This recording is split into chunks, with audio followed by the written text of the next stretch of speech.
All right. Hello, everyone. Your host, Cy Smith, coming to you on a Tuesday. Every Tuesday, Yellow Tuesday, is Education Day. And this video here that I'm doing is really for me to highlight to you guys with information, with technology, with society, the way it's moving. I think we should take advantage of that. We're in a position to really do things differently than we have in the past. And so I want to make sure that I'm sharing my thoughts and perspectives with you guys to hopefully add to that direction that society is going. So, first, let me um, talk about the state of Black affairs. As you can see from yesterday's debate, not debate, but from yesterday's Democratic convention, you probably didn't hear enough that made you feel excited as a Black person, other than the fact that you may just have so much disdain for the current administration that you can't wait to just see that person replaced. And while that might be a perspective for some people, I just want to invite you guys to a bigger picture. No matter who wins the White House in less than 90 days, 80 days, there's some work that got to be done by Black people for Black people. Let me say that again. No matter who wins, Democrat or Republican, there's work that has to be done by Black people in the best interest for Black people. And it's no different than any other ethnic group. Any other group of people um, have work that they have to do for their community. And you or we should respect anybody that's fighting for the best interests of their um, for themselves and their neighborhood. It's called the first law of nature, self-preservation. So for Black people, we have several unique challenges. And the challenge for Black people is our progress hurts other people. Let me say that again. The challenge for Black America, Black Africans, Blacks in the world, is our progress hurts other groups, other ethnic groups. And so the real conversation for me as a strategist is what are we doing on the bigger picture stage, because we understand that our progress directly hurts other groups. Now, it's not our fault that it's like that. We've been taken advantage of for a long time. So therefore, when we stop allowing people to take advantage of us and we stand on our own, those people who are benefiting right now globally from standing on our backs will no longer stand on our backs. They can't because we're being stood up. Therefore, they're going to be the ones that's hurting. So for me, again, as a strategist, a global strategist, I feel until I hear those other groups talking about how they're gonna give up some of what they have, which they're not gonna do that. Who in the world would do that? Until they're talking about how they're gonna be equitable and how they're gonna share, it's really about what we do for self. That's what it really boils down to, because some of the other groups don't have a clue how they're benefiting from the global exploitation of dark skinned people, Black people. So let's get to what I have in front of you right now. Let's talk about that. So, right here, as you can see, I know it's been a black screen there, but now you should be able to see this now if it's still on Facebook Live. Let's see if we're still live. Yes, we're still live. Good. Okay, so what you're looking at right here is this flyer, that this brochure that I created. Let me do this. All right. So can you guys see it now? Okay, hopefully you can see it now. All right. So the title here is how we built something. It's taken a long time to build something, but we have it built, that it allows us to take the simple things and turn it into big things. When I hear people talk about what is the plan for our community, what is the solution, to me, those are distractions. When you hear people talk about what is the plan, what is the solution, the reason it's a distraction is because a plan is a detailed proposal to accomplish something. A plan is a detailed, proposal to get something done. So think about the state of Black America or Black society. We have the million people locked up, the more people locked up here than any other country in the world due to race-based policies, making certain that they destabilize families and build economies inside of rural counties throughout the nation. Totally race based. Been that way when we went from slave labor to prison labor to third world labor now to automation. It's always been about, for these elite non-black people, about controlling, exploiting people. That's what it's always been about. And it starts from personal insecurity first, then it moves to greed, then it moves from greed, then it goes to control. Because once you got it where you want it, now you want to control it. So insecurity first, you not feeling whole as a person, you feeling the need to take advantage of someone else. That's where it starts. So I want to always highlight that, because a lot of times we give honor to people who are some of the most insecure, deceitful people who've gotten to their fame or their monetary achievement through bad means. All right. And then we call nerds to the people that's doing it the right way and working their way up. So I wanted to make sure that I highlighted that in this conversation so that you guys will look at these so-called successful people the way I look at them, as a certain amount of privilege, if you will. So anyway, going back to the subject here, what we built, and it's taken a long time to build it, but I'm gonna be highlighting why it's taking so long, is really us going against these insecure spirits, people, these greedy, all about getting more than what they need, and then controlling spirits. That's what we're up against as black people. For those who don't know, Africa is continuing now to be exploited and taken over. The Arabs taking over North Africa. You got the Chinese, the Asians taking over Middle Africa. Then you got the Australians, the Europeans, South parts of Africa. So even to this day, right now, other groups are constantly taking, exploiting black people, dark skinned people. Well, those days are coming to a halt. Things are changing, and I want to talk to you about why I feel confident about that. So let me go to my annotation marker so I can walk you guys through what I believe. Let's go here. Let's get this right here, the spotlight. Okay, there it is. Hopefully you guys can see this. So I want to first talk about each person, each human being, but I'm gonna talk about black people. Each person has a self-interest. It's nothing wrong with having a self-interest. You know, I respect people who got a self-interest. The issue is, are you willing to collaborate and work in a bigger interest or a broader interest other than just your self-interest? If you're 100% always about self, that's a problem. Okay. So anyway, this title is about how we can take self-interest and we can help our entire black society. And we got to know, when we help the entire black society, that's going to hurt the Arab gas stations in our community, the Arab corner stores in our community. Is going to hurt the Vietnamese and the Asian beauty supply stores and nail salons. And when you look at it might hurt the Latino community doing construction on our houses in our neighborhood. Might hurt them selling corn and other products in our neighborhoods. But for all of the hurt that it may do for them, at the end of the day, it's about self-preservation, self-interest, and we have to do this for our people. And I don't think no political candidate would say what I just said to you. So here's what we need to know about each human being. Everyone has a sweet spot.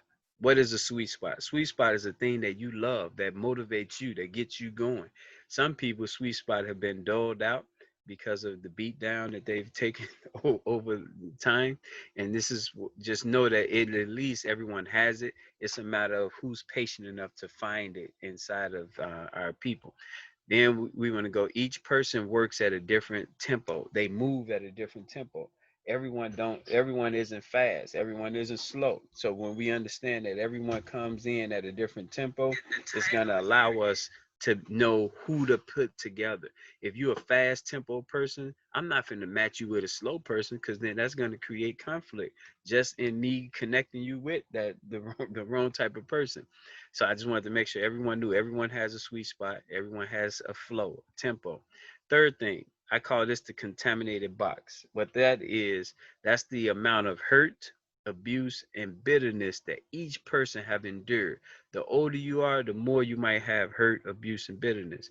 The challenge for Black society with hurt, abuse, and bitterness is if you don't get treatment, if you don't get outside of this environment that's causing hurt, abuse, and bitterness, it can go into some prolonged type ailments that you may suffer, and it makes it harder for you to collaborate and work in harmony with people when your contaminated box, these degrees of hurt, abuse, and bitterness is so strong.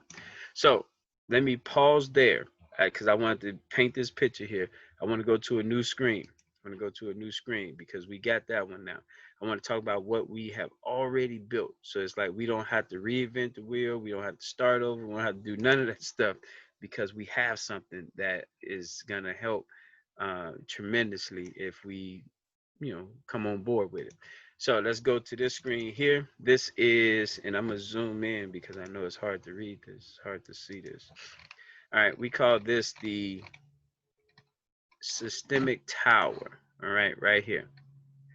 It is a metaphor for being in one space, one building, when other people call unity and coming together. That's what this can be viewed as. So when you look at this, think about what I'm about to show you inside of here as I zoom in. I'm gonna zoom in so you guys can see it. We're gonna start here. Let me get my little annotator again so I can annotate to you guys what I'm speaking about. All right, here we go, right here. So let's start right here with Chicago. Chi-Town. It's at the bottom of this entire tower here. It's at the bottom. All right. Now, here in the bottom, you're going to find, and I'm going to zoom into this. This is the south side of Chicago. Let me zoom in so you guys can see what I just did here. Let's zoom in. Okay. Then let me clear these out. So I want you guys to look at these neighborhoods. When we think about the dysfunction in our neighborhoods, we think about the shooting and killing. We think about the lack of resources coming. This is where it's happening at. This is where it's happening at. It's happening. I'm in suburbs. Let's go down. Let's go down.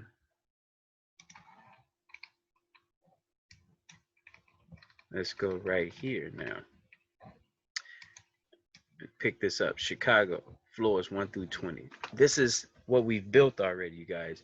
So Ashburn, West Inglewood, Marquette Park, Inglewood, all of these, Humboldt Park, South Austin, North Lawndale, they got their own floor. Now, again, we have to worry about self-preservation. We got to take care of ourselves, you guys. In each of these neighborhoods, there's groups. There are people with plans. There, a woman in South Austin who has a plan for her South Austin neighborhood. There's a person in Chatham who have a plan for their Chatham neighborhood. There's a person, in East Garfield Park who have a plan. And what I was saying to you guys, the problem in our community isn't the plans. I think plans and solutions are a distraction. And let me come out of this one. And I want to go to a new screen here.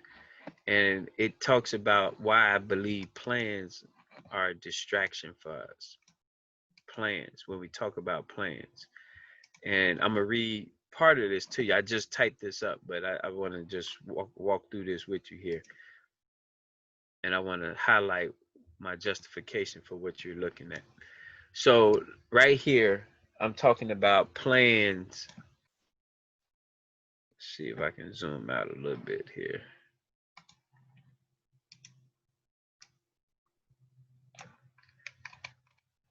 Okay, here we go. So here I'm talking about why plans and solutions are a distraction for Black people right now. Plans and solutions on their own are a good thing.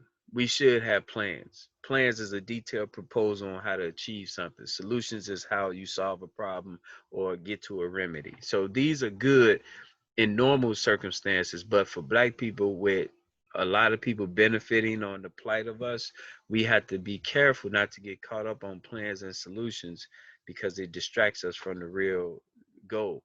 So what I want to talk about is, let's go down some here. The larger challenge right here, the larger challenge is being designed to incorporate or synchronize to achieve a broader or widespread result. What do I mean by this? What I mean by this is we have people in every one of those floors that I talked about, Chatham, Roseland, Inglewood, who have plans. They know what they want to see for their neighborhood. But the problem is their plans is about, unfortunately, what they think is right, what they feel needs to get done. We got people debating and arguing, is education first? Is safety first? Is housing first? Is homelessness first? Is hunger first? And each one of them, there's a plan for all of that. But if our leaders of those focus areas don't have a certain amount of love, love is given at the expense of self, then they will go in and they will bulldoze what they think is more important. And this is why I say our community is in a constant state of conflict, because we're worried about plans and solutions when the real issue is, how do we synchronize?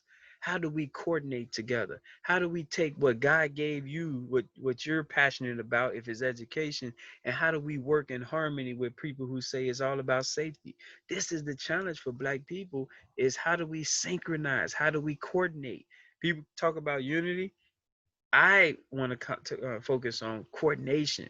How do we make sure that what you do is important and valuable, but it synchronizes and it goes together with what I do? Think about a carpenter and think about a painter, and they building a porch for the homeowner. The homeowner wants the porch built, which is what the carpenter does. They want it painted. They want it to look good. That's what the painter does. But if the carpenter and the painter are debating what's more important, building a porch or painting a porch, now we're spending time, which is the distraction, on who's more important, education or safety. Forget that. It's all about synchronization. It's about saying the painter is important, the carpenter is important. Carpenter, go build a porch. Painter, you come after him and paint the porch.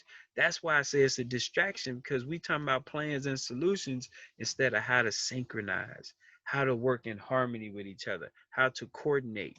And that's what I mean by that statement, that this is a distraction for us because we out here debating when there's no debate, or it shouldn't be a debate. And the bigger challenge for us is going back to the tower, is how we're in a constant conflict. We're in a constant conflict. And I'm going to tell you, this might hurt some feelings, but when I say that we're designed, remember I said right here, being designed to incorporate. Being designed to incorporate is real important. Being designed to incorporate. Why is that important? When you say Chicago taking over Africa 2020, Chicago invades Bahamas 2022, when you say that, you're coming in to incorporate or to take over. You coming in to incorporate your support, what you can do to help them, or you coming to take over. And people don't mean that. I don't believe they mean it in a harmful way where they coming to take over. But just think about the language, the thinking, the mindset. We coming in with a state of conflict because the locals gonna say, whoa, whoa, whoa. Who are you coming in and invade? We've been working 20 years to make things better, and here you come. We just saw that in Inglewood with our good brothers Keith and Daryl, who both lost their children to violence, and hear other people come from outside the community saying what needs to get done. That's a form of major disrespect. It's not paying homage to the people who've been there forever, their whole lives, working without the media cameras telling them what needs to get done. So what I'm saying is, a lot of us are coming in, we're creating conflict subconsciously. We don't even know we coming in creating conflict. So that's because we're not, the larger challenge is being designed to incorporate. I always tell some of our business people, when you have a business, you say, I want to take this all over America. Well, know that there's people in those neighborhoods who are fighting their whole life to build the same type of business. And here you say you coming in to do the same thing. If we build it with love, if we design it so that it incorporates them, you can come in and add a section that they don't have, and y'all can work in partnership and coordination instead of in conflict. And to me, this is what we're up against in our Black society, is so many people who subconsciously are creating conflict and keeping us in a constant state of conflict. So I want to talk about the solution. I just painted this picture of what we're dealing with problem wise. So now let's go to what we're going to do differently, and what the solution is. So going right here, this is what I say, and people might get mad at me for saying it, but I'm recording this because I think it has to be said. I think it has to be said. I really believe this, and so let's talk about it. I believe the number one challenge for blacks in the world, in the whole wide world, and I'm gonna justify it, is not donating $12. To me, number one challenge for blacks around the world is not donating $12. So before you discredit me or discount what I just said, hear me out. Hear me out. First of all, I've traveled around the world, so I'm not speaking just from a person who never left the country. Right? I've been to other places due to my relationships in the Navy, so I'm speaking from a different angle here. And let me talk about it. The same reason for not donating $12, which is $1 a month, $1 a month. The same reasons for not donating $12 a month is the same mindset. The mindset for not overall collective black coordination. Let me say that again.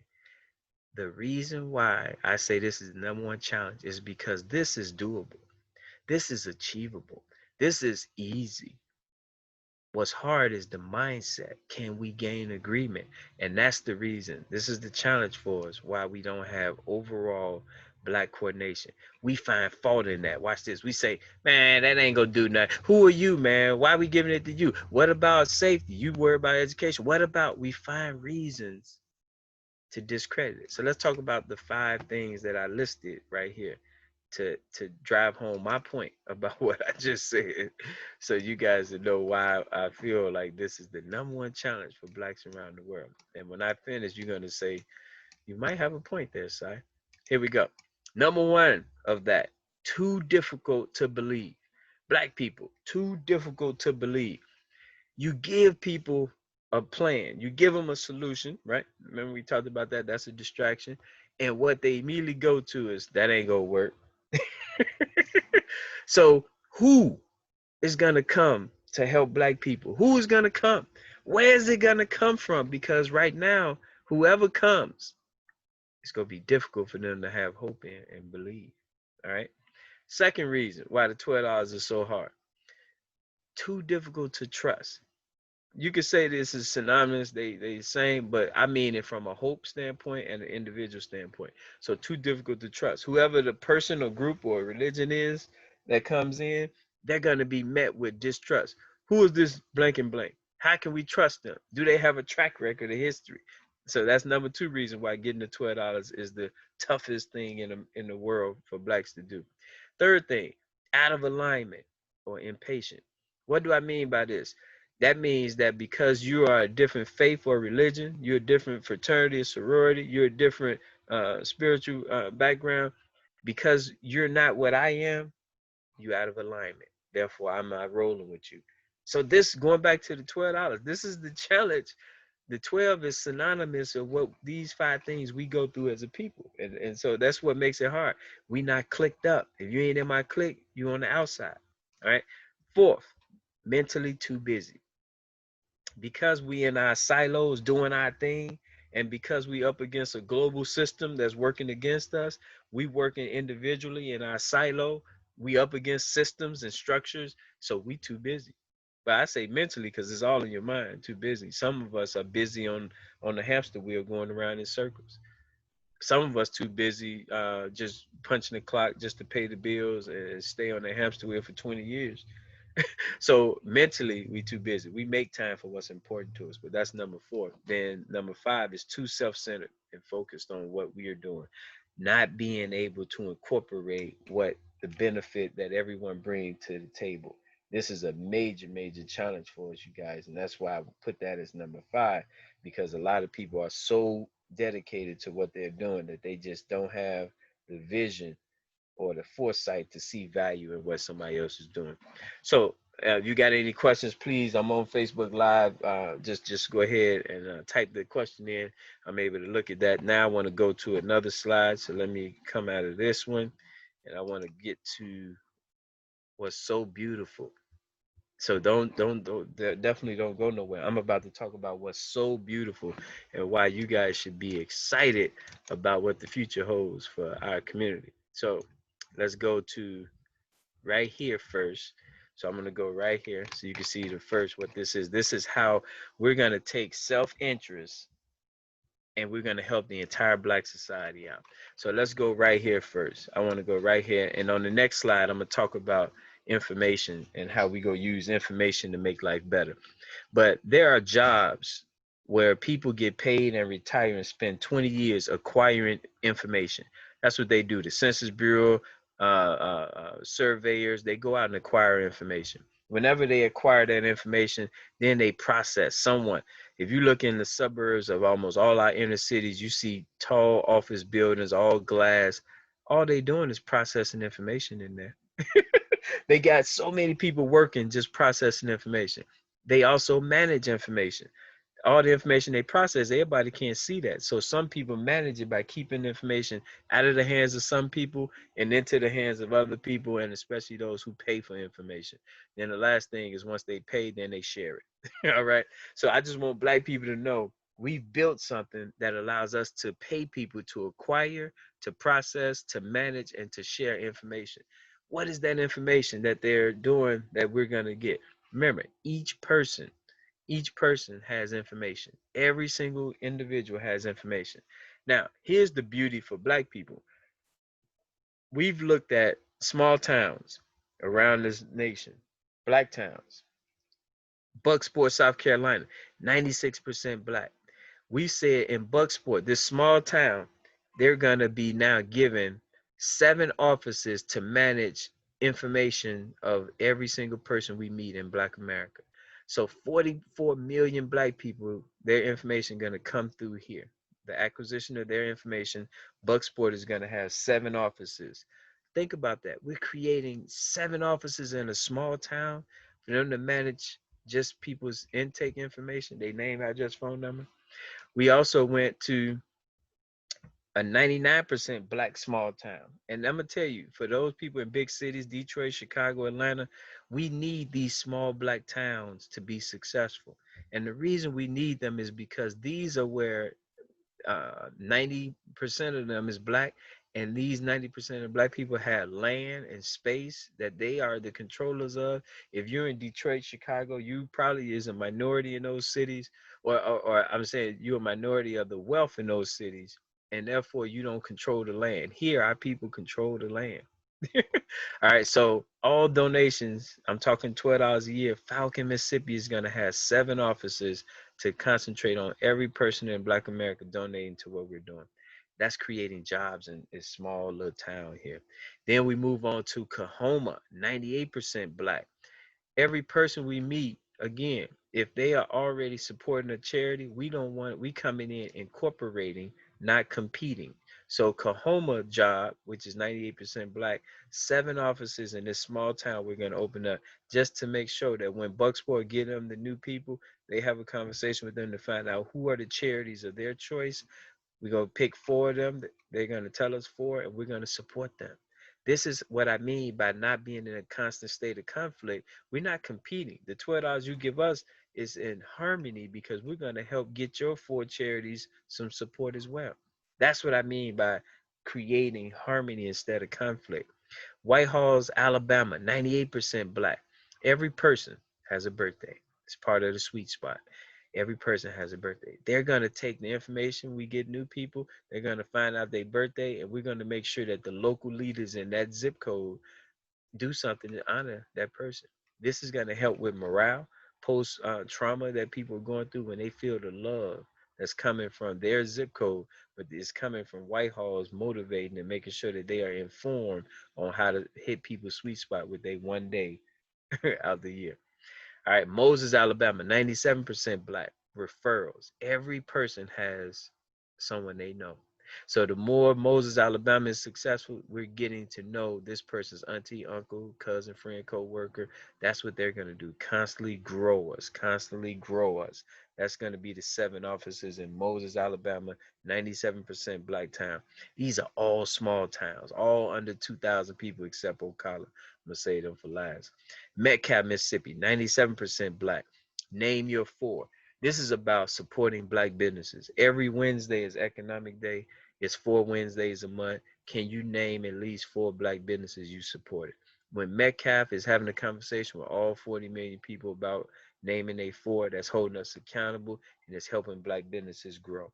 When black businesses grow, they're giving back to the K through 12th graders linked to them. So Metcalf is critical, and it's 98% black. 7 offices in this small town is going to be the biggest employer. And we're going to be the biggest employer in all these little towns here. Cofield, North Carolina, 80% black. Shopping cart. Shopping cart is when we meet you, we want to find out what grade children you have in the house, who cut your grass, who do your roof. It's a little nosy, but by finding out this information from you, we're going to be able to get that third grader over to Ocala, Florida, who's going to process your third grader having these businesses support your third grader. Every grade is being supported with a unique set of different professions that comes from Cofield, 80% black, goes to Ocala for processing. Then the last 2 is Mount Bayou, Mississippi. This is so important, you guys, because once Bucksport, South Carolina meet each of your family and friends, really Mount Bayou is going to look at their last name, and that's what's going to tell them when twice a year we're going to ask them to serve. This is building an army of black people with no burnout because only twice a year we asking you to serve. So that means when your month comes up, you ready. So this is our way of readying black people all over our neighborhoods and zip codes to be ready only twice a year. So this is big. 98% black. Mount Bayou, first black town in our society. Last one is Ocala, Florida. They're going to process all of our youth. Every young person will have a resume that lists January through December what they're getting done for them at that year. And Ocala is going to have 7 offices to do that. Really, really big deal.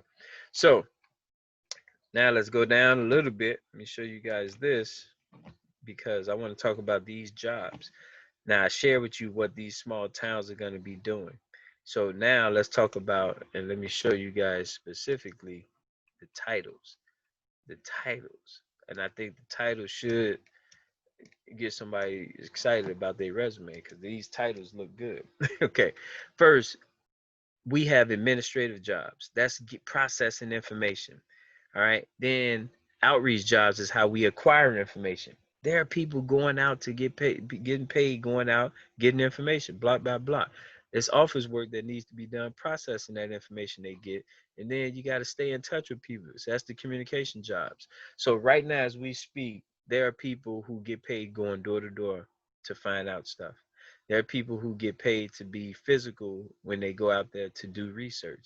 So that means if I get information that this store is closed down, they might, job number 2 might go out there and find out if that store is really closed down. That's a research analyst. Then you got visual presence specialists. These are the ceasefires, the violence interrupters. Job number 3, where they go out and just have presence. And people call for that. We need more black men out there. That's job number 3. This is how your $12 pay for this stuff right here. And any of these jobs, we can train people. So these are the jobs of the future. Accounting clerk. Number 4, data entry clerk. A lot of data. All this information we get, birthdays got to be entered somewhere. Financial analyst. All the donations coming out of Falcon, we got to process that information. So number 6 jobs and number 4 jobs are working together. So much information is mailed out on all of these subjects. Media. I'm on the media now. I'm streaming live. That's job number 8, media. Research analyst. This is an office research analyst, different than a physical research analyst. We're not sending our ladies out there to do physical research in a dangerous environment. Our guys would do that. This is more Google, internet, social media research. Come over here. The communication jobs, dispatchers. You got to tell this person, hey, I need you to go over here, check this block out. That's what a dispatcher does. They communicate. Event planner. every day there's 6 meetings covering 6 different topics. That's the event planner's job. Then we have information sharing job. We pay people just to post information. Now, think about your son who's not working at home right now. He can at least, if he got social media, he can get paid at job number 12 just sharing information. Just sharing information. That's not going away. That's the job of the future. Information specialist. When we do event planning, today is our scientist. Our number 13 job person is finding out all things dealing with scientists. So that when that person have that, then our facilitator can share that information. These are the people leading our meetings, leading our trainings, and then they go to trainer right there. Management, compliance coordinators. All of this stuff requires making sure people doing their jobs. That's number 16. Data coordinators, all the research we get, all the physical research and administration research, we got to validate that, check it out, and that's what this person does. This person also makes sure what information we give out to other people, and then the records management is huge because every one of our people is a record created. So that's what we got. What do you guys think? It's a lot. But the bottom line, you kept hearing me talk about information, information, information. So let's go to this, and I think this is the last one. I think this might be the last one here. Let's see. Okay, here we go. Right here. Let's shrink this just a tad bit so you guys can see it. All right. So what this is let me bring up my little notation. Asking questions is going to allow us to create jobs, improve lives, create safer neighborhoods. Just by asking questions, create jobs, improve lives, and create safer neighborhoods. Let me zoom in because I don't think you guys got excited over that. You got to get excited over that. That's a big deal. You mean to tell me, and this is what I want people to know. You mean to tell me that just by asking questions, I want you guys to see this. Let's zoom in real big here. I want you guys to see this. I want people at home to see this. So you mean to tell me that by asking questions, who cannot ask questions except someone that can't talk?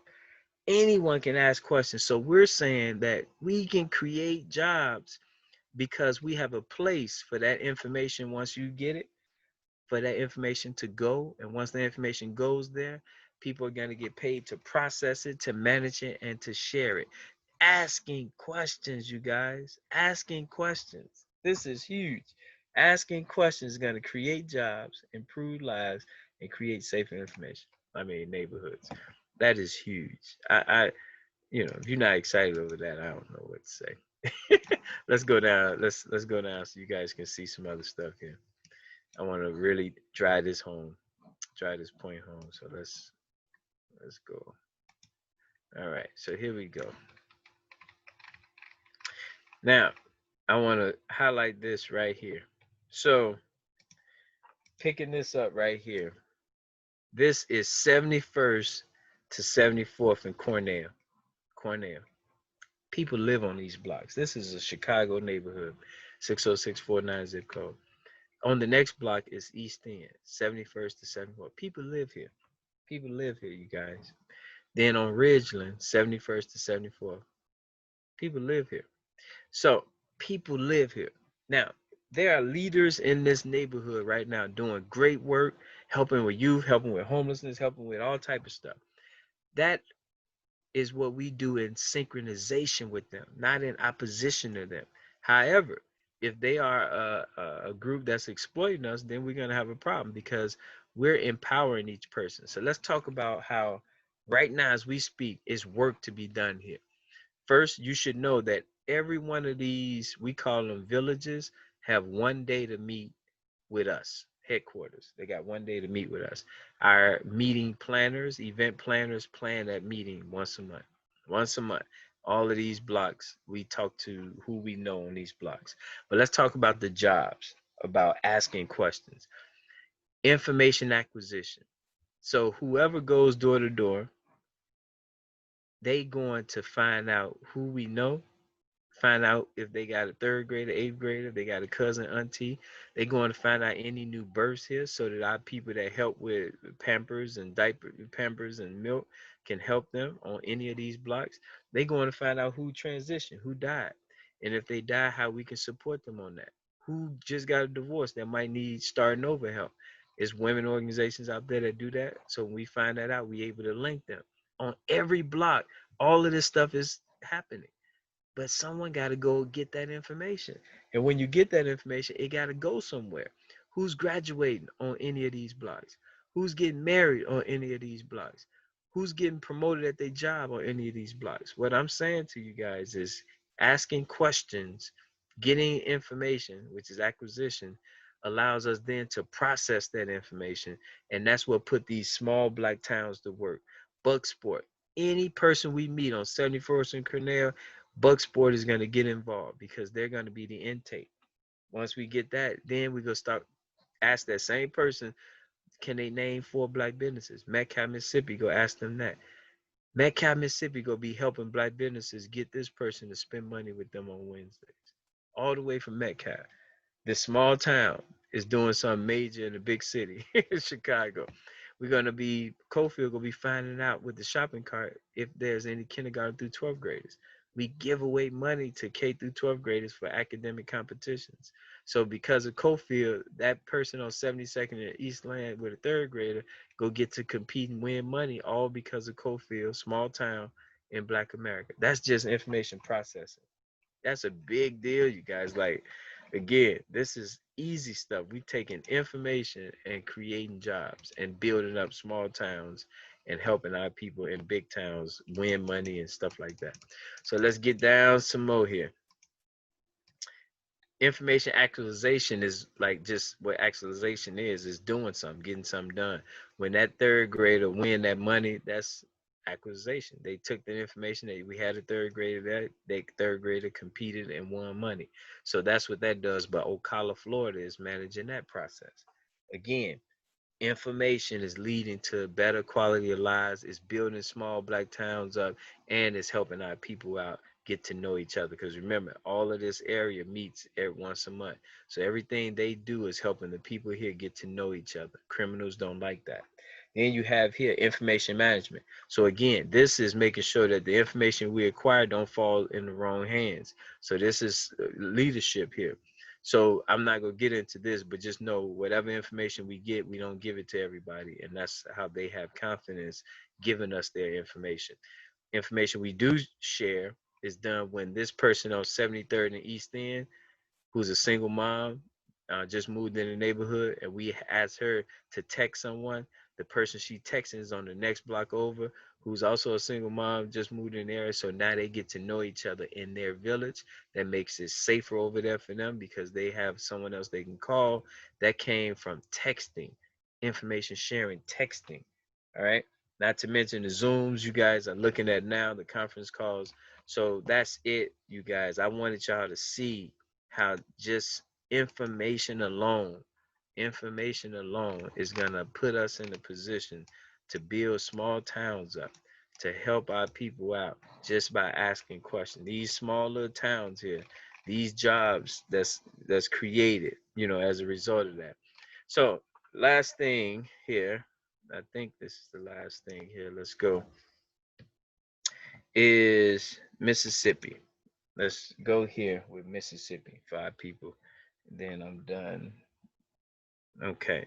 I need to zoom into this so you guys can see this. Let's go bigger here. Okay.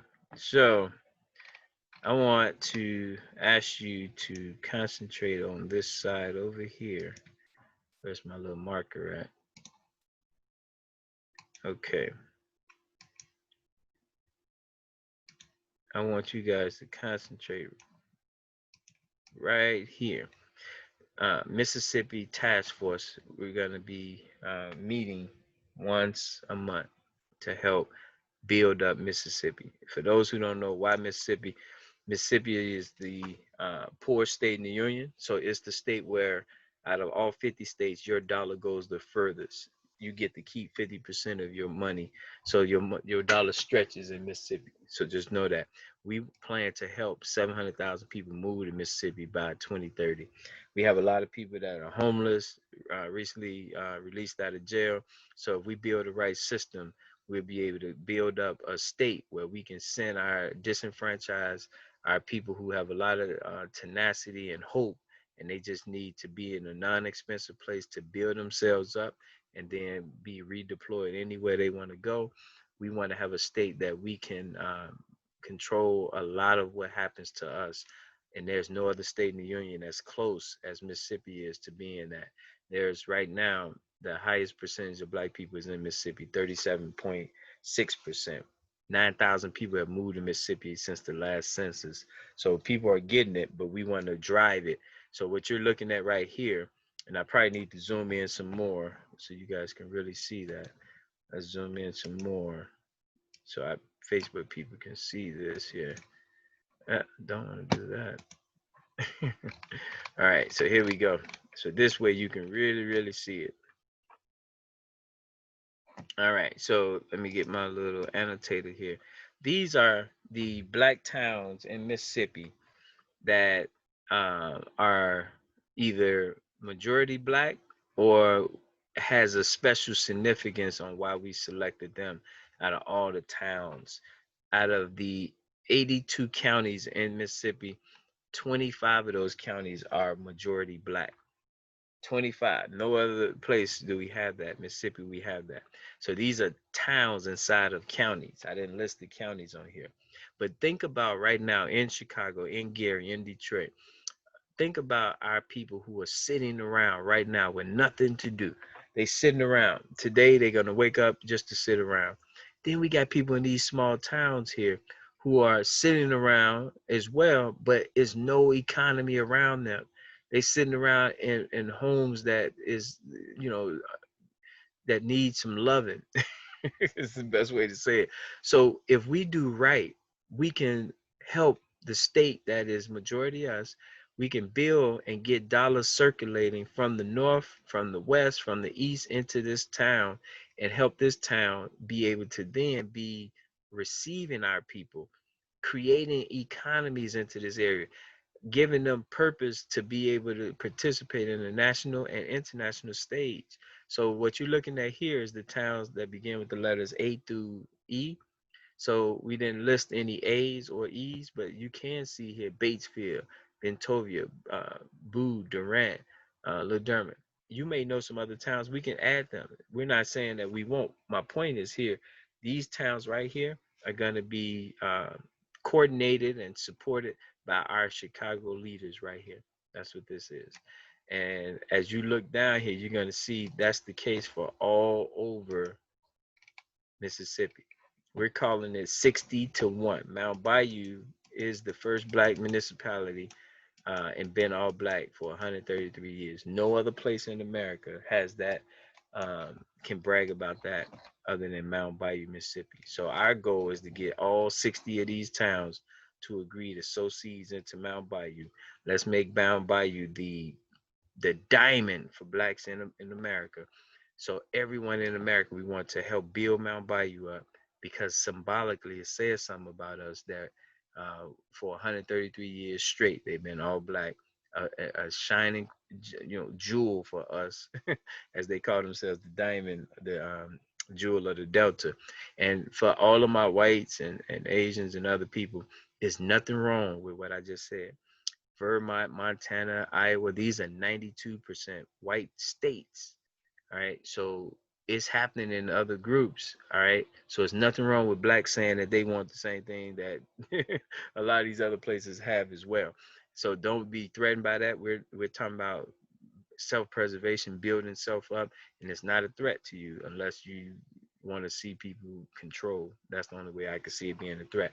So these Chicago leaders will help these towns out as well with coordination, support. Cy Lewis and Grady, our people over here in Chicago, helping these places out. And so the point is 60 small towns in Mississippi that we want to work with and convince that we're going to support this national agenda where we build up Mississippi because we understand the significance of the largest black state in the union for us. And so you're going to have widespread support coming in. So I think that's it, you guys. I think that kind of concludes what I wanted to share.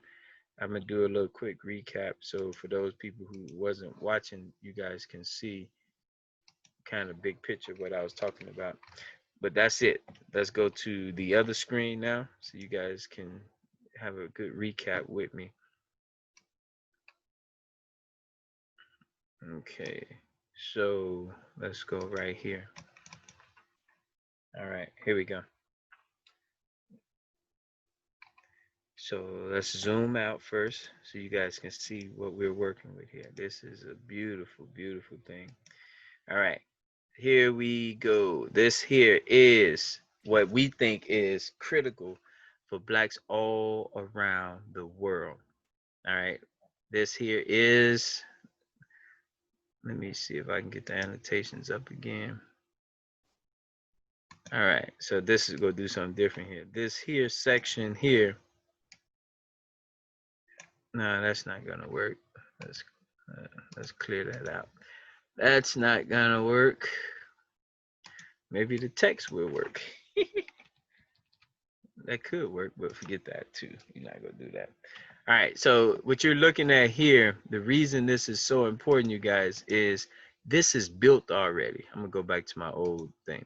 This is built already, you guys. We have a systematic tower that covers, you name it, for us, you guys. Chicago is represented. 20 neighborhoods in Chicago right here. 20 neighborhoods, that's the base. Everything in Chicago manages the rest of this stuff. Chicago manages all the rest of this stuff. And this is why it's so important for people to release this $12 a year, $1 a month. Think about this. The only thing stopping this is you, people you know, saying, I'm not trusting no my $12 with them. I'm not telling my family and friends about this. That's the only thing holding us back, because we're not going to Biden, Trump, none of these people saying, help us. We know that we have it. We know in Chatham alone, $62,000 is spent on the lottery every night in that one Chatham neighborhood. So why would we go to anybody other than looking in the mirror at us and saying, we have to do this? So that's what this is. Every one of these zip codes is linked to a white suburb. There's 5 white brothers and sisters who we call the modern day abolitionists. They know and they see what's happening and they want to help. So these floors is 20, just like it's 20 here, but it's primarily white suburbs like Winnetka, like Bankenburn, like Hinsdale, like, uh, Franklin Park. Each one of them is linked to one city, so that way they can, one neighborhood, so that way they can be unique with helping and supporting. A white lawyer from Winnetka being linked with with the black kid that want to be a lawyer in Inglewood or North Austin. That's what this allows us to do between our suburbs and our city. Then you move up here. This is 20 floors of U.S. cities. Every one of these Chicago neighborhoods is linked to a U.S. city. This is the beauty of when Chicago finally come on board financially. It's going to have immediate impact in the sister cities. It's people right now with plans and solution debates, when it's not about that. It's about how do we synchronize, how do we coordinate together. It ain't about your plan and solution, because your plan and solution in Boston, um, everyone isn't going to agree with that. But what we could do is say, from East Garfield Park, we're going to support you because your plan will touch 20% of the people. And if the next person plan touch another 20% of people, now 40% of the people is being helped, and it's a better thing than one person trying to do it. That's the benefit of these 20 U.S. cities being linked to Chicago's 20 zip codes. And we got the global going. Africa, every one of these African countries, 20 African countries linked to Chicago's 20 zip codes. Little East Garfield Park, Garfield Park, East Garfield Park, Chicago, is little Ghana. When these people in East Garfield Park donate their pennies to Africa, it goes to their sister city, the country, which is Ghana.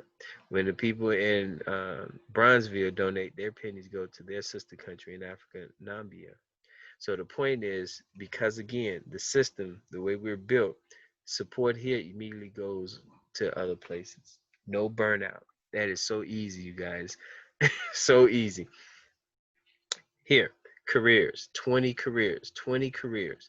Every one of these zip codes in Chicago has one career. that we've asked them to manage for the whole city of Chicago. Now, why do that? Because again, we're creating interdependency. Easily, anyone can say, we do all that. And what you just did was said, I want to do my own thing. Demon, do my own thing. Demon is what's preventing black society from coming together because we got people doing my own thing instead of synchronizing. Remember, a carpenter and painter are two different professions. That porch, though, has to be built first, meaning carpenters are needed first, then painted. So it's not saying the carpenters are more important, but it's saying in synchronization, you got to know what comes first, what comes second. And this is why the careers are so important. It creates interdependency. Well, we recognize that we need each other. And if one person does it all, now we become dependent on that one. We fought against that dependency by saying, let's split it up. Everyone takes a part. That's what creates interdependency. So every one of these 20 professions, everything from gardening to technology to business to veterinarians to lawyers to chefs to travel agents to nurses to you name it, designers, DJs, construction, all of these is managed by one neighborhood, but they manage it for all three sides of Chicago. Then the last one up here, 7, is the daily living habits. Every Monday, safety day for everyone. Every Friday, seniors day for everyone. Every Tuesday, education day for everyone. Every Thursday, health day for everyone. So when people say, what's the plan? This is part of a plan. Remember, every plan is different to whatever the industry is. Every Sunday, family day. Every Wednesday, economic day. Every Saturday, youth day. That's what this does up here. This last floor is bring something to the table that everyone can be doing together. Thanks for watching, you guys. Peace.